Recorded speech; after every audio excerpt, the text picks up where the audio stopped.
Listo. Bienvenidos y bienvenidas a nuestro segmento de la entrevista en el Informativo Popular de Vive, el canal del Poder Popular.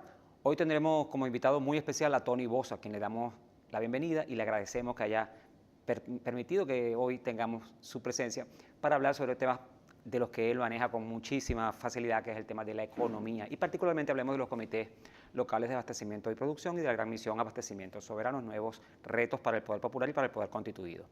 Tony Bosa es economista. Tony nos ha ilustrado contextos de la calidad de la oferta engañosa de la derecha, como el libro de Cómo construir el Estado comunal, La guerra contra el pueblo, que es un libro que ha circulado en todas partes del mundo, ha dado la vuelta al mundo, y que fue también recomendado por el presidente Nicolás Maduro.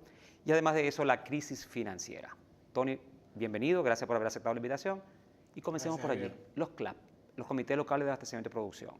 ¿Qué futuro tienen? Es decir, ¿qué factibilidad tienen y cuál es la perspectiva para finales de este año y los próximos periodos para que esta forma de organización también del Poder Popular para resolver el problema de la crisis económica y de la guerra económica? Bueno, los CLAP son una respuesta que a mi forma de entender la situación es la mejor respuesta que se ha hecho del Ejecutivo. Perfecto. Porque implica, con todas las dificultades, Javier, que implica la organización popular. Cuando tú hablas de organización popular, habla de cualquier cantidad de problemas, de microproblemas, de situaciones. Sí. Es el tejido social, son las relaciones interpersonales, etcétera. Pero fundamentalmente es una respuesta política. Es una respuesta política a una realidad. ¿Cuál es la realidad nuestra? La realidad la demuestra incluso la profesora Pascualina Curcio cuando dice, cuando hay mayor escasez, el nivel de producción es prácticamente el mismo que cuando había una escasez, vamos a decir, normal, o cuando había una distribución normal de los bienes. ¿Qué significa eso? Y cuando tú vas a las ciudades colombianas, cerca de la frontera con Venezuela, tú te das cuenta que los mismos productos que escasean, allá están sobresaturado el mercado con esos productos, que el colombiano no puede comprar porque la relación de ellos con la moneda interna y la capacidad de compra es grave, a pesar de lo que digan algunos analistas. Entonces, ¿qué es lo que estaba pasando? Que las cadenas de distribución había que intervenirlas.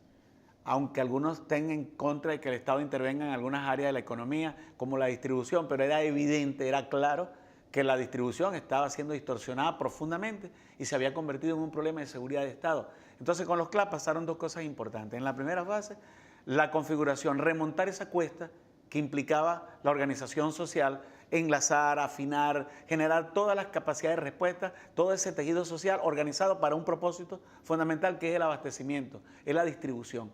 Y el otro elemento, lo que acaba de acontecer con la gran misión de abastecimiento seguro y soberano, es darle la cualidad de seguridad de Estado y convertir una junta cívico-militar como respuesta organizada a un problema profundamente político, profundamente de seguridad de Estado.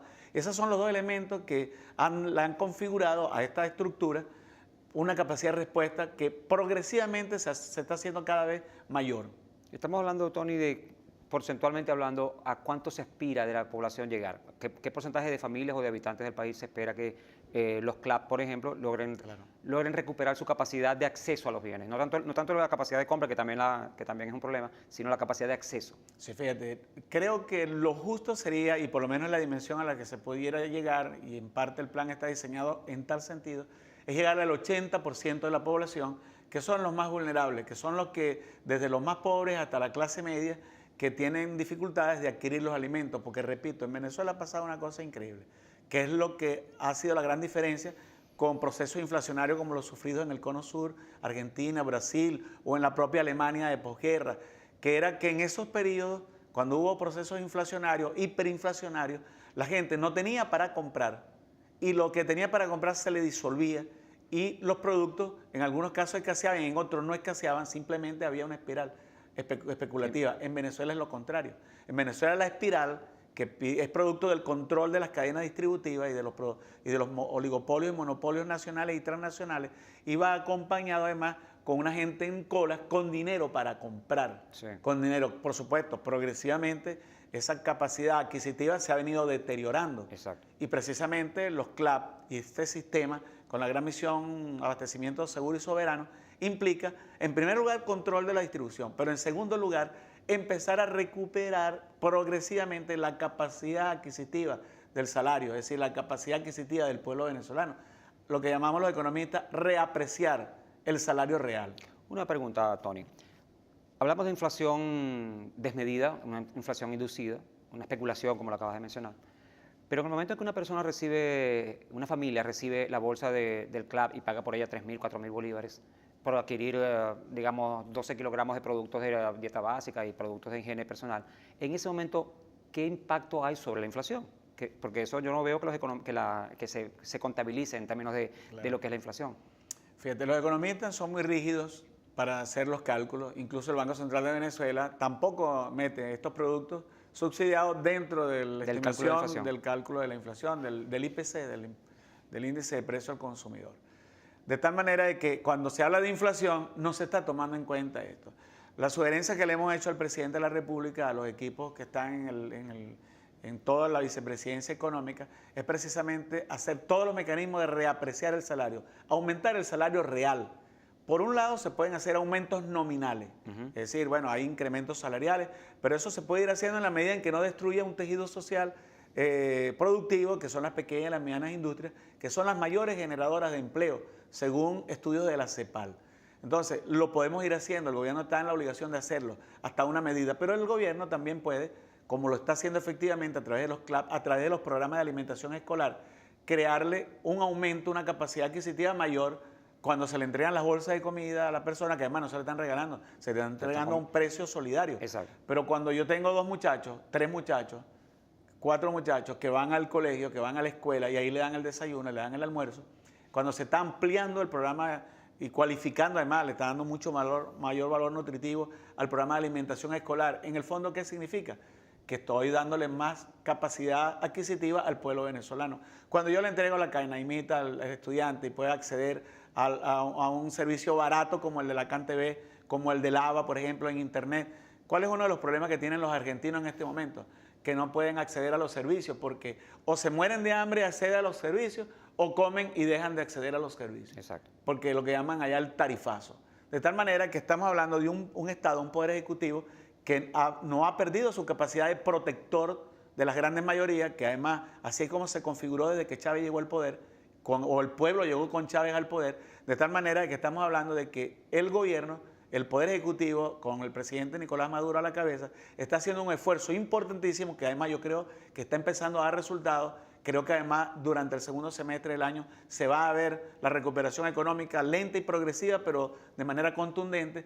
Va a significar en el fondo que el venezolano va a poder recuperar nuevamente su capacidad de adquirir los bienes esenciales, los bienes culturales, los bienes que implican una calidad de vida, un bien vivir, como lo decía el comandante Chávez. Es una buena predicción, entonces, un buen pronóstico el que está haciendo Tony para el segundo semestre de este año 2016. Tony, los comités locales de abastecimiento y producción tienen esa última parte, la P, producción. Se supone que es la capacidad del poder popular para producir también los bienes con los cuales podría satisfacer sus necesidades básicas. ¿Es factible, Tony, en el momento actual, en el estado de desarrollo del poder popular y de las posibilidades que la gente tiene de acceso a semillas, etcétera, para producir? ¿Es factible? ¿Hay factibilidad de que esa parte de producción se desarrolle como debe ser? Absolutamente. Fíjate, Javier, que uno de los elementos que mejor pudiéramos rescatar de la crisis es que nos está ayudando a superar problemas que teníamos, como por ejemplo el perfil del consumo del venezolano, donde muchos de los productos que podíamos producir los estábamos importando. Entonces nosotros tenemos, en vez de comer manzanas importadas o peras importadas, nosotros podemos comer cambures, guineo, como le decimos en el Zulia, o podemos consumir, ¿qué es lo que está pasando en este momento? Entonces ahí hay varias cosas que se están produciendo. Primero, se está modificando el perfil del consumo, haciendo que el consumo nuestro sea un consumo que nos genere menos dependencia y que además estimule la producción nacional, sustitución de importaciones, el banco de semillas, que es parte de los elementos que componen la gran misión de abastecimiento, la agricultura urbana. Todos los amigos, incluyéndome yo, estamos en este momento cultivando nuestras propias casas. Tenemos nuestros semilleros, un pequeño huerto. Progresivamente venimos cambiando nuestra cultura del consumo y de la producción. Cuando uno habla de producción, la gente se asocia eso a un empresario. No, una familia puede producir. Una familia como efectivamente producían nuestros abuelos. Cuando uno se imaginaba, yo me acuerdo en el del Tamacuro, cuando yo iba a visitar a mis abuelos, ahí habían gallinas, habían árboles frutales, ahí habían todos los elementos. El 70, el 60% de lo que se consumía lo tenían ahí en el patio de la casa. Entonces, algunos hicieron chistes, hicieron broma de que agricultura urbana, vamos a volver al conuco. Pues resulta que los grandes países, entre comillas, del primer mundo, tienen eso como una cultura de vida, porque además allá la vida es cara. Y cualquier persona sí ganan en dólares, ganan en euros, pero también consumen en dólares y consumen en euros. Y altos precios. Y en altos precios. De tal manera que estamos hablando de que la crisis también tiene su parte positiva y nos está ayudando a transformar nuestros patrones de conducta en términos de consumo y en términos de producción. Muy buenas noticias las que nos trae y buenos pronósticos los que nos trajo Tony en el día de hoy. Gracias, Tony, por tu participación. A todos ustedes, Tony Bosa, economista, nos acaba de hacer un análisis de los comités locales de abastecimiento y producción, de sus perspectivas y además de eso de la economía venezolana y sus posibilidades de efectivamente repunte en el segundo semestre de este año 2016. A todos ustedes los invitamos a que sigan con la excelente programación de nuestro informativo popular que les trae a ustedes notas de prensa, reportajes y las entrevistas que nos dicen cómo va avanzando el poder popular en la construcción de la patria nueva. Adelante, estudios.